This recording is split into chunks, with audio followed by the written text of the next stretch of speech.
गृहिणी, एक दिल छू लेने वाली कहानी। वो रोजाना की तरह आज फिर ईश्वर का नाम लेकर उठी थी। किचन में आई और चूल्हे पर चाय का पानी चढ़ाया। फिर बच्चों को नींद से जगाया ताकि वे स्कूल के लिए तैयार हो सके। कुछ ही पलों में वो अपने सास ससुर को चाय देकर आई। फिर बच्चों का नाश्ता तैयार किया और इस बीच उसने बच्चों को ड्रेस भी पहनाई। फिर बच्चों को नाश्ता कराया। पति के लिए दोपहर का टिफिन बनाना भी ज़रूरी था। इस बीच स्कूल का रिक्शा आ गया और वो बच्चों को रिक्शा तक छोड़ने चली गई। वापस आकर पति का टिफिन बनाया और फिर मेज से जूठे बर्तन इकट्ठे किए। इस बीच पति देव की आवाज़ आई कि मेरे कपड़े निकाल दो।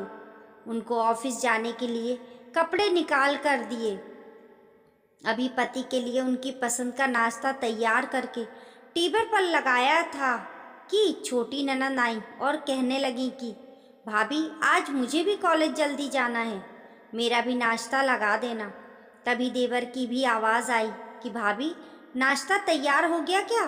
अभी लीजिए, नाश्ता तैयार है। पति और देवर ने नाश्ता किया और अखबार पढ़कर अपने अपने ऑफिस के लिए निकल चले। उसने मेज से खाली बर्तन समेटे और सास ससुर के लिए उनका परहेज का नाश्ता तैयार करने लगी। दोनों को नाश्ता कराने के बाद फिर बर्तन इकट्ठे किए और उनको भी किचन में लाकर धोने लगी।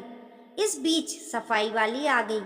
उसने बर्तन का काम सफाई वाली को सौंपकर खुद बेड की चादरें वगैरह इकट्ठा करने पहुंच गई और फिर सफाई वाली के साथ मिलकर सफाई में जुट गई। अब तक 11 बज चुके थे। अभी वो पूरी तरह काम समेट भी नहीं पाई थी कि कॉल बेल बजी।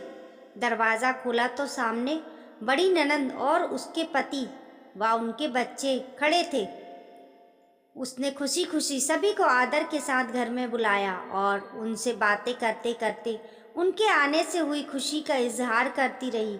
ननंद की फरमाइश के मुताबिक नाश्ता तैयार करने के बाद अभी वो नंद के पास बैठी ही थी कि सास की आवाज़ आई कि बहू, खाने का क्या प्रोग्राम है?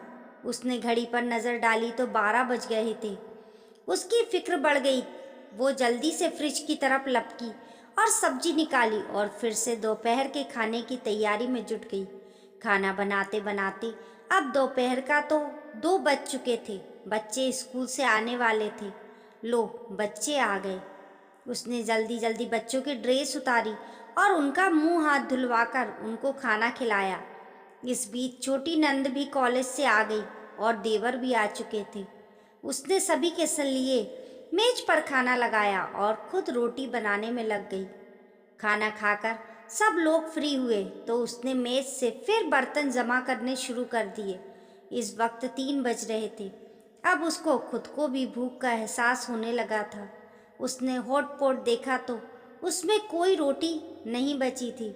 उसने फिर से किचन की ओर रुख किया। तभी पतिदेव घर में दाखिल होते हुए बोले कि आज देर हो गई, भूख बहुत लगी है, जल्दी से खाना लगा दो। उसने जल्दी जल्दी पति के लिए खाना बनाया और मेज पर खाना लगाकर पति को किचन से गर्म रोटी बनाकर ला कर देने लगी। अब तक 4 बज चुके थे। अभी वो खाना खिला ही रही थी कि पति देव ने कहा कि आ जाओ, तुम भी खा लो। उसने हैरत से पति की तरफ देखा तो उसे ख्याल आया कि आज मैंने सुबह से कुछ खाया ही नहीं। इस ख्याल के आते ही वो पति के साथ खाना खाने बैठ गई।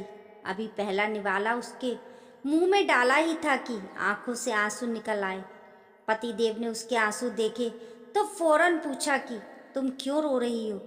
वो खामोश रही और सोचने लगी कि इन्हें कैसे बताऊं कि ससुराल में कितनी मेहनत के बाद ये रोटी का निवाला नसीब होता है और लोग इसे मुफ्त की रोटी कहते हैं। पति के बार बार पूछने पर उसने सिर्फ इतना कहा कि कुछ नहीं, बस ऐसे ही आंसू आ गए।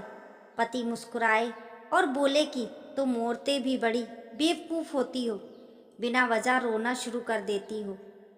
आप इसे शेयर नहीं करेंगे क्योंकि शायद आपको भी लगता है कि गृहिणी मुफ्त की रोटियां तोड़ती हैं। दोस्तों, आपको ये बेवकूफ़ गृहिणी कहानी कैसी लगी? कमेंट करके ज़रूर बताइए और पसंद आने पर लाइक और शेयर करें। ऐसी ही अच्छी अच्छी कहानियों के लिए चैनल को सब्सक्राइब करना ना भूलें। मिलते हैं फिर एक नई कहानी के साथ।